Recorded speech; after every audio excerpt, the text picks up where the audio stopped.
নমস্কার বন্ধুরা, শঙ্কর কিচেনে সকলকে স্বাগত। আজ শেয়ার করব সাবুর পায়েস। কোনো ব্রত পালনে আপনারা এটা তৈরি করে খেতে পারেন, এছাড়া বাচ্চাদেরও তৈরি করে দিতে পারেন। জন্মাষ্টমী উপলক্ষে আপনারা এটা তৈরি করতে পারেন। রেসিপি খুবই ইজি, সুস্বাদু, পুষ্টিকর। আজকে রান্নার প্রধান উপকরণ হচ্ছে সাবু। আমি এখানে মোটা দানার ছোট বাটির 1 বাটি সাবু নিয়েছি। সবার আগে সাবুটাকে আমি ধুয়ে নেব। তারপর যে বাটিতে আমি সাবুটা নিয়েছি সেই বাটির মাপ অনুযায়ী 1 বাটি জল দিয়ে সাবুটাকে সারা রাতের জন্য ভিজিয়ে রাখবো। সারা রাত ভেজানো থাকলে সাবুটা ফুলে উঠবে। পরের দিন আপনাদের দেখিয়ে দিচ্ছি, একদম মাপে মাপে জল হয়েছে, জলটা পুরো অ্যাবজর্ব হয়েছে আর সাবুটা একদম ঝরঝরে রয়েছে। এখন আপনাদের একটা সাবু আমি টিপে দেখিয়ে দিচ্ছি, সাবুটা কিন্তু একদম সফট হয়েছে। সকালে তৈরি করলে সারা রাতের জন্য ভিজিয়ে রাখবেন, আর যদি অন্য কোনো সময় তৈরি করেন অন্তত 4 ঘন্টা জলে ভিজিয়ে রাখবেন। জলের মাপটা ঠিক রাখবেন। এবার আমি চলে আসি রান্না পর্বে।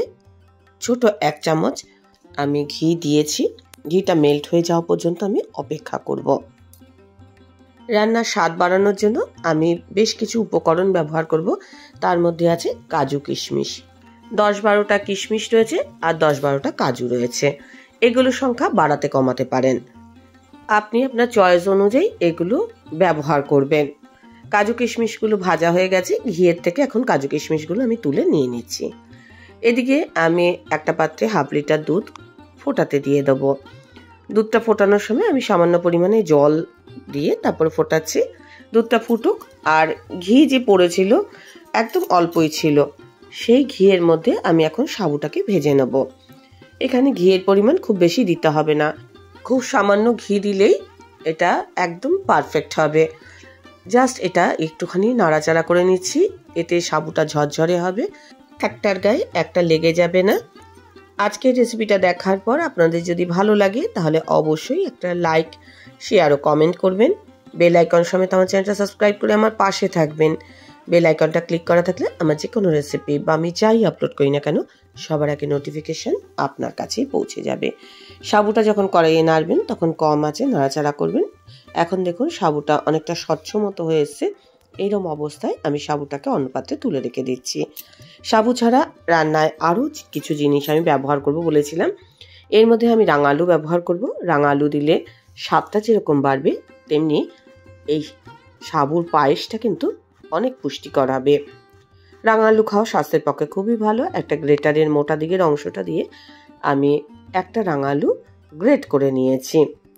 কড়াইয়ে আর ঘি ছিল না, আবারও আমি 1 চা চামচ ঘি দিয়েছি। এর মধ্যে এখন ফ্লেভারের জন্য আমি 2টো তেজপাতার ফোড়ন দিলাম, আর দিচ্ছি থেতো করা 2টো এলাচ। ঘিয়ের মধ্যে এলাচ আর তেজপাতাটা কয়েক সেকেন্ড নাড়াচাড়া করব। গ্যাসের ফ্লেমটা এখন কম করা আছে। এবার আমি রাঙা আলুটা দিয়ে একটু ভাজা ভাজা করে নেব। রাঙা আলু আর সাবু এই দুটোর কম্বিনেশনে এই পায়েসের স্বাদটা কিন্তু অনেক অনেক গুণ বেড়ে যাবে।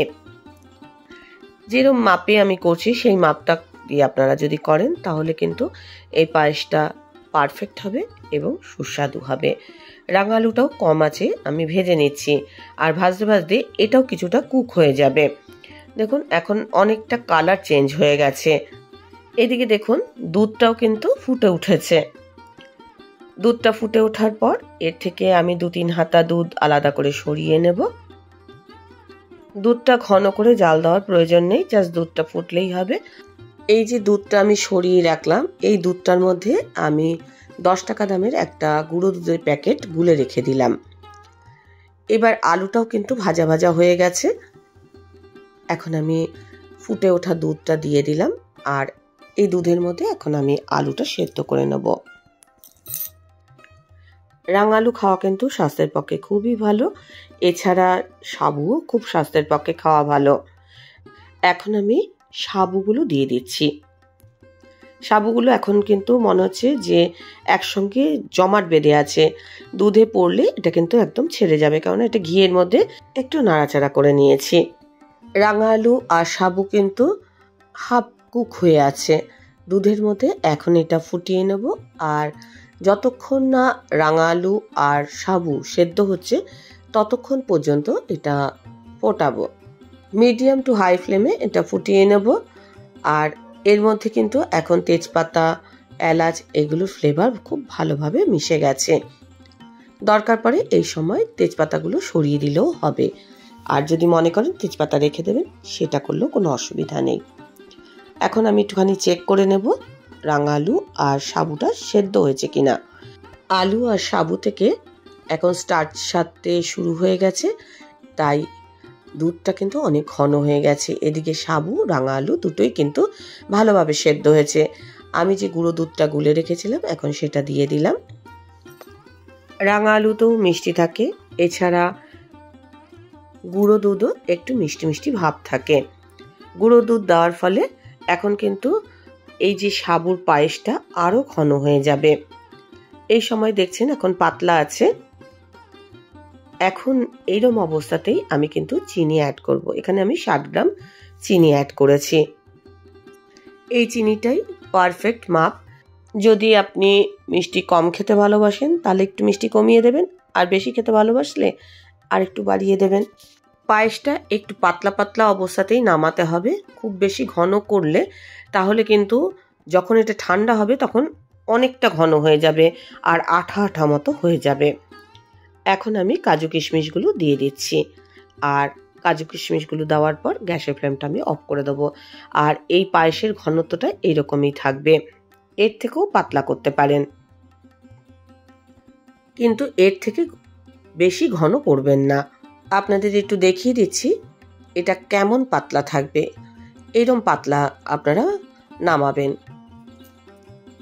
দেখুন আলুগুলো কিন্তু বোঝা যাচ্ছে, আবার সাবুগুলো কিন্তু একদম সুন্দর স্বচ্ছ হয়ে দেখা যাচ্ছে। সাবুর পায়েস একেবারে রেডি। বাচ্চাদের আপনারা পরিবেশন করতে পারেন। এছাড়া জন্মাষ্টমী উপলক্ষে এই সাবুর পায়েস তৈরি করতে পারেন। রেসিপিটা ভালো লাগলে অবশ্যই একটা লাইক দেবেন, প্রচুর প্রচুর শেয়ার করবেন। আমার চ্যানেলটা ভালো লাগলে অবশ্যই সাবস্ক্রাইব করে আমার পাশে থাকবেন। আজকের রেসিপি এই পর্যন্ত। দেখা হবে নতুন কোনো রেসিপি নিয়ে নতুন কোনো এপিসোডে। এতক্ষণ আমার সঙ্গে থাকার জন্য অনেক অনেক ধন্যবাদ।